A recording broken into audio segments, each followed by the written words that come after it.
bertuhan tapi tak bernami. Apakah orang ini bisa dikatakan Islam menurut dalil-dalil Al-Quran dalam hukum Islam? Wassalamualaikum warahmatullahi wabarakatuh. Assalamualaikum. Terima kasih Bu. Ini pertanyaannya dalam ini. Ulah nundutan ada itu. Tahu.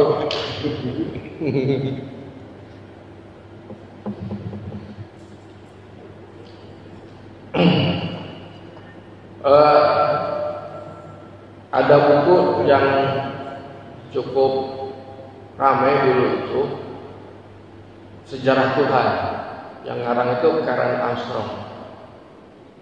Jadi manusia itu mencari Tuhan sudah ribuan tahun. Di situ disebut ada 4.000 tahun orang mencari Tuhan. Dan ternyata ketemu. Betul bahwa orang itu bisa ketemu Tuhan tanpa agama, tanpa nabi. Betul. Tapi itulah kekuatan akal.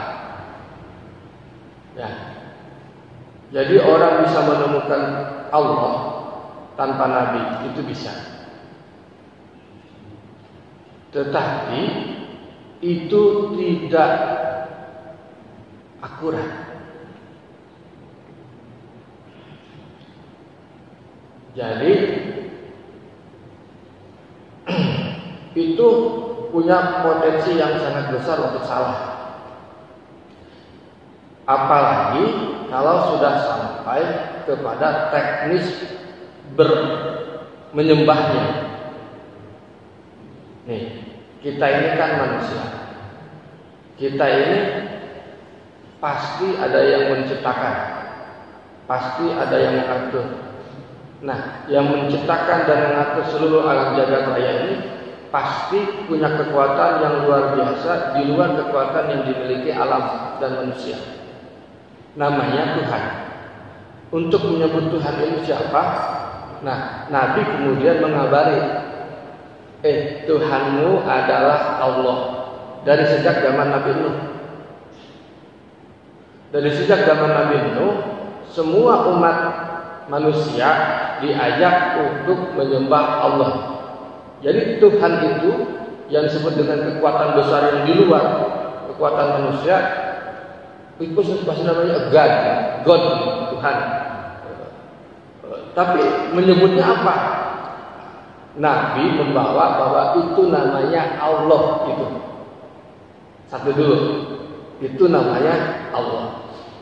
Nah, Allah inilah yang menciptakan seluruh alam jagat raya dan isinya, termasuk manusia, dan Allah lah yang mengatur segala alam jagat raya sehingga menjadi teratur dan juga manusia. Nah, yang ngabarin ini adalah Nabi. Sehingga umat yang mengenal Tuhan tanpa Nabi sesatnya jauh lebih besar dibanding benarnya. Sesatnya jauh lebih besar dibanding benarnya. Gitu. Bisa ketemu, bisa. Filsafat mengajarkan bisa saja orang bertemu, menemukan Tuhan. Tapi potensi salahnya jauh lebih besar daripada benar. Nah, Nabi ini mengasih tahu bahwa itu namanya Allah. Jadi siapa Allah? Berarti yang menciptakan engkau, yang menciptakan kita manusia dan alam raya. Ini yang wajib disembah. Nah, udah nyampe ke sembah. Nah, sekarang bagaimana cara menyembah itu? Itu yang disebut dengan agama. Bagaimana cara menyembah itu? Itulah yang disebut dengan agama. Atau dalam bahasa kita sekarang syariat. Lain bahasa sehari-hari syariat misalkan ke itu kunaon atuh beri wae. Ayo orang jangan syariat. Eta beda deui lah. Ya. Eta geuring mun mong tahun-tahun itu orang dengan syariat. Eta beda deui kan Mas. Lain kadinya lain. Ya. Aya bajanya. Ya di bahasa orang itu sehari-hari maksudnya. Syariat maksudnya dalam pengertian tata aturan yang datang dari Allah ya untuk kebaikan manusia. Itu namanya syariat. Atau lebih luasnya disebut dengan agama. Nah, agama ini mesti ada yang membawanya. Kenapa? Karena agama itu bukan hasil karya. Agama bukan hasil karya manusia, tapi pasti rumusan dari Allah. Nah, yang bawanya adalah nabi, atau yang bawanya adalah rasul. Maka agama ini disebut dalam bahasa lain adalah risalah. Risalah itu bahasa Arab. Terjemahkan ayat nama risalah dengan surat message, pesan. Nah, iya karena agama. Jadi orang tidak mungkin akhirnya orang tidak mungkin mengenal Tuhannya dan bisa menyembahnya kecuali dengan petunjuk Nabi. Gitu. Jadi petunjuk dengan petunjuk Nabi agama. Jadi orang beragama Islam ia nurutkan saha, nurutkan kanjeng Nabi Muhammad. Berarti Nabi Muhammad menciptakan Islam apa mawa Islam? Mawa Islam. Karena Nabi Muhammad itu disebut Rasul. Membawa apa? Risalah. Dari siapa? Dari Allah. Untuk siapa? Untuk manusia. Jadi Rasul itu yang membawa agama untuk manusia. Makanya para ulama bersepakat bahwa Rasul yang pertama adalah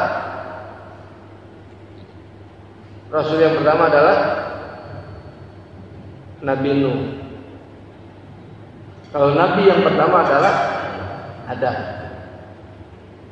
Langit. Nabi yang pertama adalah Adam. Rasul yang pertama adalah Nuh. Kok bisa begitu? Karena Nabi Nuh memenuhi syarat untuk menjadi Rasulnya lebih jelas. Umatnya sudah ada, risalahnya sudah ada yang dibawanya, dan dia datang. Kalau Nabi Adam mau menyampaikan risalah ke siapa? Belum ada manusia ketika diciptakan. Dan diutusnya bukan di dunia Nabi Adam, di surga. Enggak ada yang di objek dakwahnya belum ada. Jadi yang memenuhi kriteria ini menurut para ulama ya adalah Nuh. Tapi ini yang lebih masyhur sebenarnya. Tapi kita lebih mengenal bahwa Nabi Adam. Sebenarnya kalau kita lebih dikaji lagi keilmuannya ya, yang memenuhi syarat, paling memenuhi syarat sebagai Rasul ya Nuh. Jadi gitu. Jadi kesimpulannya orang bisa saja mengenal Tuhan tanpa Nabi bisa, tapi potensi salahnya lebih besar daripada potensi benar. Dan orang harus mengenal Tuhan itu Allah harus dari Nabi, melalui agama. Sekarang masalahnya kita nggak ketemu Nabi. Bagaimana kita bisa nyampe ke Allah? Kita nggak ketemu Nabi. Maka ada yang namanya pewarisnya, disebutnya ulama.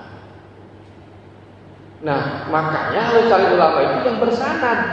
Tadi itu yang nyambung mata rantai keilmuannya. Yang nyambung mata rantai keilmuannya sampai ke Nabi Muhammad. Nyambung tuh gini. Misalkan gini, mata rantai itu gini. Saya ngaji, misalkan ngaji takrib nih, kitab ini Fathul Qorib. Ke pengarangnya nyampe enggak?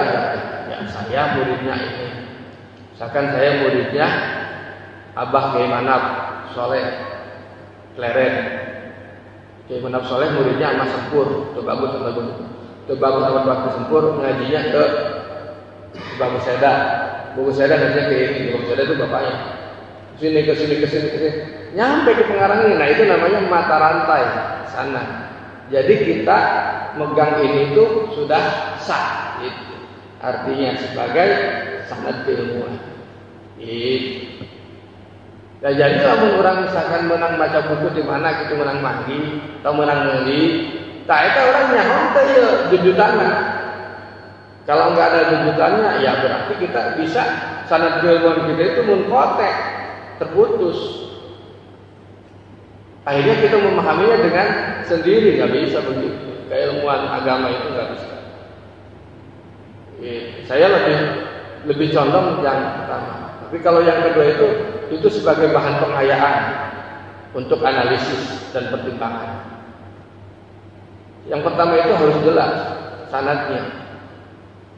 Makanya saya tidak berani baca kitab ini kalau tidak punya guru yang langsung. Punya sanad gitu Pak. Ke Sakawari. Saya kira itu untuk sederhananya.